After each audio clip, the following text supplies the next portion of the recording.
Hello people. So, the day we have been waiting for so long has finally come. Now we have a first. At the Galaxy S24 Ultra, as well as the standard S24, and even a real video with S23 FA. So let's not waste time and get down to business. OnLeak showed the first rendering with the appearance of S24 Ultra, and you know what? No big. It is very similar to S23 Ultra, but this does not mean that this is an exact copy. There are some changes, such as the front panels, although it is difficult to say by the renders.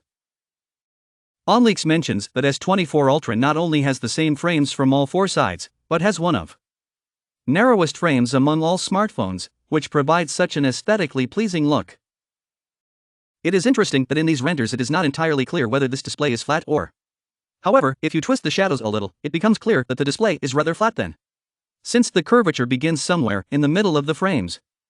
A little later, OnLeaks published the angle, which slightly sheds light on the top of the flat or screen.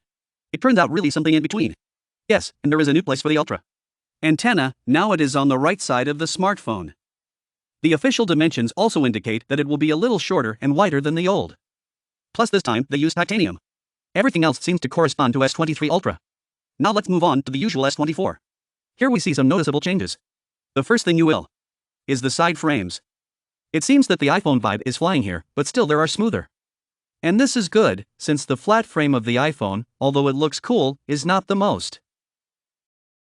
Apple fixed this with the help of the iPhone 15 Pro Max, and it seems that S24 follows this. Rather, I would even say that the side edges of S24 are stylistically closer not to the iPhone, but the Fold 5 and Flip 5. This means that the phone will not only look good, but also comfortable too in your hand, so in my opinion this is a good change. The front frames also undergo positive changes. They will be even thinner than on the iPhone 15 Pro. And this is great. But unlike S24 Ultra, the usual S24 will be slightly higher and thinner than its. And it also has an ultra-wideband antenna on the side. Interestingly, all S24 phones will have a peak screen brightness of 2500 nits, which is a update compared to older models.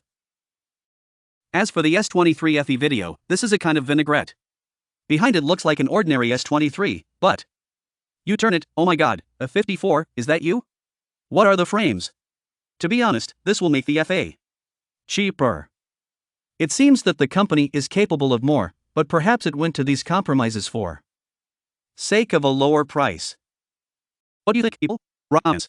Thank you for watching. See you very soon in the next video. Good luck to everyone.